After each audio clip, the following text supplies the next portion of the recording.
This is how I found Native American artifacts in my local area. I want to share it with all you.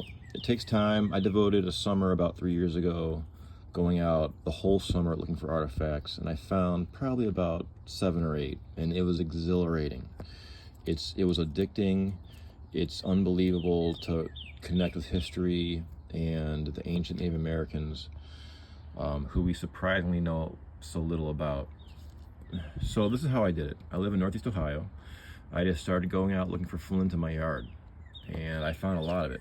I found flint, big and small, but it always looks like this, gray and black, marbled, always. This is the hue of the flint or chert in Northeast Ohio. So I knew this was what I trained myself to look for, this gray and black hue. So I went out looking again, and one day I found this. I just thought it was it was in the ground. I thought it was a piece of flint. So I put it in my pocket, and when I got home and I cleaned it up, I discovered it's much, much more. This is a Native American ancient tool. This is a scraper. It's still very sharp. You can cut yourself. I'm gonna try to get it close up as possible. You can see the serrated edge along here. I believe in archaeology.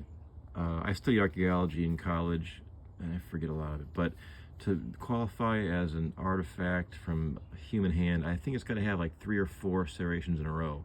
This is serrated down the whole side. I mean, if you did this quickly, you would cut your finger. It's remarkable. Now, flint is a very, very hard, almost glass-like rock, so it doesn't erode. This is remarkable. Now, I need to share with you a few things. So this was used to scrape beaver or woodchuck pelt. Now, was it done?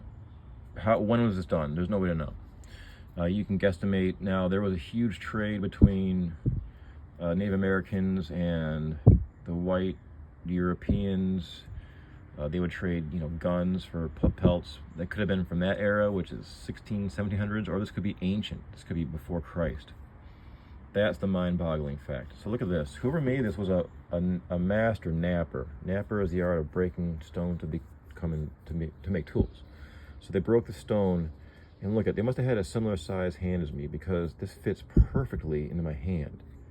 It's eerie how remarkable this fits in my hand. Now, they broke the stone right here so it wouldn't cut into your finger while you're doing this all day. It fits perfectly. You have a great grip right here, and your thumb just fits right there just very naturally, and then you can just scrape in a very natural motion. And this is the most exposed part, this very sharp blade. You cut a steak with this. You can see the teeth, the serration, and it comes to a point.